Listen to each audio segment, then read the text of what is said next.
Hello, আসসালামু আলাইকুম। আপনারা সবাই কেমন আছেন? আশা করি অনেক ভালো আছেন। আজকে সকাল থেকেই আমার ছেলে বলতেছে, "চলো না মা একটু বাহিরে ঘুরতে যাবে।"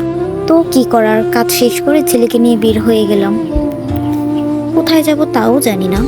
ফাইনালি তো রাসেল পার্কে চলে আসলাম। আসলে এই জায়গাটা আমার খুবই পছন্দের আর আমার ছেলেটারও খুবই পছন্দের।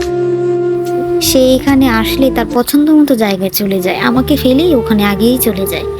তার পছন্দ জায়গাটা আমাকে দেখিয়ে দিচ্ছে যে, "চলো মা আমরা ওখানে যেয়ে বসি।" ওখানে বসলে আমি মাই একমাত্র মানুষ যিনি বিনিময়ের কিছু না চেয়ে সন্তানের জন্য নিজের সবটুকু বিলিয়ে দেয়। এটাই হচ্ছে মা। সে বলল, "মা আমি তো ভীষণ খুশি।" তার পছন্দের একজন বোন, একজন ফ্রেন্ড বলতে পারেন, সেটা হচ্ছে আমার কাজিনের মেয়ে। ও ওকে পেয়ে ভীষণ খুশি। ও অনেক খুশি। সন্তানের সুখের জন্য যিনি সবকিছু করতে পারেন তিনিই হচ্ছেন মা। সন্তানের হাসি মুখটা দেখে ভীষণ ভালো লাগছে। সে বলল, "মা আমি একটা পোজ দিয়ে তুমি ভিডিও করো।"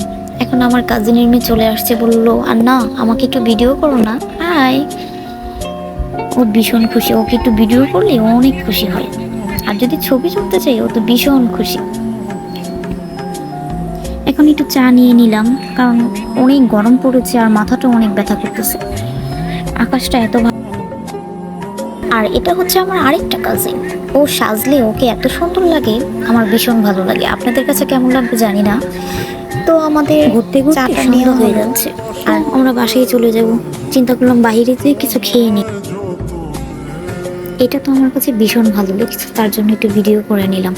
তাদের নাকি গলা শুকিয়ে গেছে, এই জন্য একটু আইসক্রিম কিনে দিলাম। আর আইসক্রিম পেয়ে ভীষণ খুশি। আমার ছেলেকে বললাম, "একটা হাসি দাও।"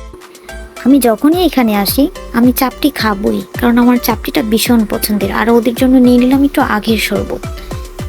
ওরা ভীষণ খুশি আগের শরবতটা পেয়ে। আজকের ভিডিও আমি এখানেই শেষ করছি। আশা করি আপনাদের অনেক ভালো লাগছে। আপনারা যারা এখানে আসেননি তারা চলে আসুন। আল্লাহ হাফেজ।